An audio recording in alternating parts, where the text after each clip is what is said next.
Welcome on in, guys. Tobin here with you, and thanks for checking out the channel. Hope you're doing fantastic out there. If you guys could subscribe, that'd be great. And subscribe to the Tobin and Leroy Show, weekdays, 10 a.m. to 2 p.m. on the 560 WQM YouTube page. Check us on out over there. You guys can interact live with us 4 hours a day, every single day over at QAM. And or if you're a Twitcher, you can check us out there too. If you do both, whatever it is. Also, check out our podcast if you guys like to listen to us. Take us in your ears. We put that up for you as well. You can listen live every single day on the Odyssey app and on our podcast pages. That is on all your podcast platforms. Look up Tobin and Leroy. Miami Heat. They will be back in preseason action against the Spurs and the Hawks this week, and then they will wrap up the preseason, I believe, on Friday against the Memphis Grizzlies.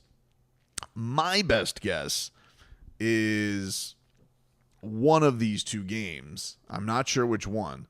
One of these two games is going to be not a dress rehearsal, but it's going to be like, all right, very similar to what we've gotten, starters getting another run, and I would venture to guess which one of these I'm not sure, but one of the back-to-backs here is then going to be like young dudes playing, and Duncan Robinson, because Duncan Robinson plays every game.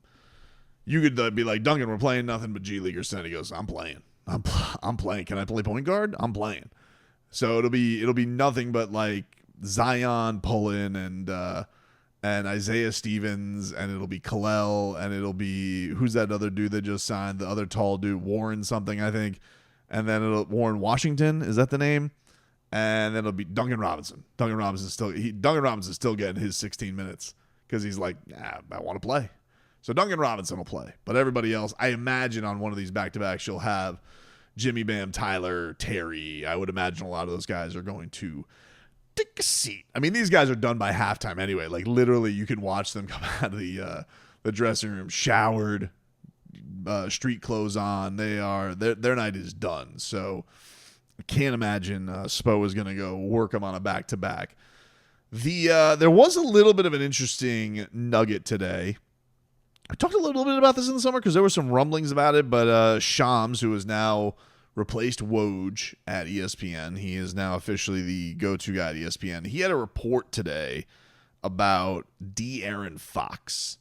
And De'Aaron Fox is foregoing his extension, and he is going to, which he is eligible to sign, and he is going to kick the can, essentially, until next year. And he is going to, so if he were to sign it this year, he would lock up 3 years, $165 million, right? They are trying to go for a large deal because he's going to be a free agent in 2026. He's eligible to sign a 3-year deal before the start of the regular season. By waiting until next summer, Fox would open up the possibility of a 4-year, $229 million max extension with the Kings, or a 5-year, $345 million supermax if he were to be named All-NBA. But it is interesting. Now, they predicated this by saying he is not, eyeing or eyeballing getting out of there. He's not looking to leave Sacramento. He was third team All-NBA just a year ago. He was an All-Star. He was All-NBA. But it's interesting. It's interesting, just to have it out there. It's not nothing, right? And I'm not even, I know you guys think I wail for everybody and I'm trying to stir things up. I'm not really trying to do that. But I find this one interesting in particular because I look at that Kings team, which was such a great story a couple of years ago. And, last year I think probably went a little shy of, people were running, all right, are they gonna take a leap up? Are they gonna go to another level next year? Like, what is you go from third in the East, and then the next year you're sitting here and you're going, and you're eliminated. You're a play-in team, but you really only lost 2 less games. But the West is good. The West is good, and you're wondering all right, what about this West? Is this West better? Are they going to really be able to compete? And if you're a De'Aaron Fox, it's a stacked Western Conference. You kind of get lost in the shuffle out there, right? It's one of these things where it's all right, had this incredible year, couldn't be ignored, 3rd seed. But, even just looking at, off the top, you're thinking about, all right, who are the guards we got in this? You got Shai Gilgeous-Alexander. You got Anthony Edwards, Luka, Kyrie, Devin Booker,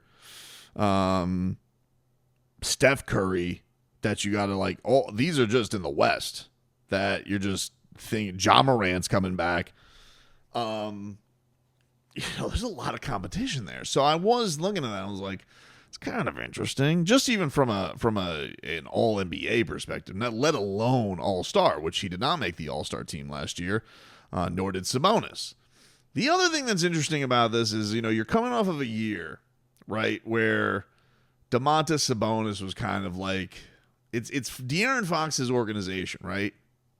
But now it kind of feels like Sabonis is the face of the Kings in a way. And you just wonder, does he dig that? I don't know.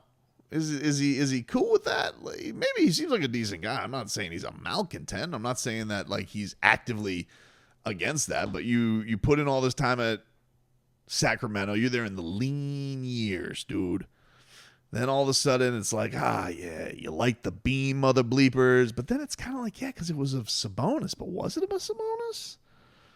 I think if you guys know this about old Tobes, I'm no big Sabonis guy. I think that the kind of treatment he gets as opposed to the Miami Heat big man, the kind of love and flowers that are thrown his way in comparison to Bam Adebayo, who would stuff him in a locker on the reg. Just you got to be interesting if you're De'Aaron Fox. Then we talked about this a little bit this summer, this whole Clutch relationship, right? And Miami Heat have a Clutch agent, Clutch client now, I believe, in Alec Burks. Then you had this thing where the Heat signed, was it the Robin Hood deal that was done by Clutch? I believe it was. I think their uniform deal, I think that's what it was. The uniform deal was put together and was assisted by Clutch, which was random. Yeah, the Miami Heat and their Robin Hood patch, Clutch Sports was hired to source and facilitate the deal. Not nothing, just a little thing to kind of keep an eye on. And so then you add to the element the close relationship, of course, between Bam Adebayo and De'Aaron Fox. Bam, I believe, a groomsman at his wedding. A couple Kentucky Wildcats. It's one of those things that you look back and you wonder, do those two ever, talk about the idea of playing together? And Bam, Bam's listen, dude, I ain't leaving Miami. I don't know what to tell you. That is not happening. And De'Aaron Fox is I know, Bam, all they do is talk about the city. They unretired a number to give him his number. It's enough, it's a bonus already. So, just makes you think. I'm not saying it's going to happen. I'm not even saying this is the number one guy. I will say, though, even when the Kings sucked, De'Aaron Fox, I think he hit, 2 game winners against the Miami Heat when the Kings were real lousy. I mean, he would torture the Miami Heat. But he wants to be a part of their, that's what they say. He wants to be a part of their future. Okay. Just interesting. Very interesting to see that. Very interesting. Because we are, look. And any Kings fans are getting all sensitive about this. Look, man, first of all, I've been dealing with on the other side of this. All right. Yes, I am guilty of doing this with every player that could become available. They say, know your flaws. I acknowledge. But I've also been dealing with the other side of this, too, where the buzzards are circling around Jimmy Butler all summer. So, shoes on the other foot right now, mother bleeper. So, yeah, it's definitely one of those things. I don't know what the mechanisms are, and I'm not doing trade machines, but it was definitely one of those where I was like, there was a little mention, there was some mentioning of this in the summer, but now we are officially here, where Fox is possibly going into a year where, let's just say, things go badly. What if things do go badly for the Sacramento Kings this year? What if they're not your darling Sacramento Kings this year? And what if he says, Mir Sabonis, dude, pick? Yeah, pick. Gonna take him and his feathery hair and his double doubles, or are you gonna take old De'Aaron? Pick. We'll see. Because we've seen in this day and age, guys, they've been making choices of who those faces of the franchise are in this new era of the aprons. Definitely one of those things to keep an eye on with old De'Aaron Fox, And for the Heat fans, what is 26.6 points a game last year? Played 70, 74, 73 games the last 2 years, averaging 25 points or more. 3 seasons of averaging 25 points or more. Mind you, the Heat have not had somebody average 25 points since LeBron James. Just keep an eye on it. Keep an eye on it. That's all I'm saying, dude. Keep a mother bleeping eye on it.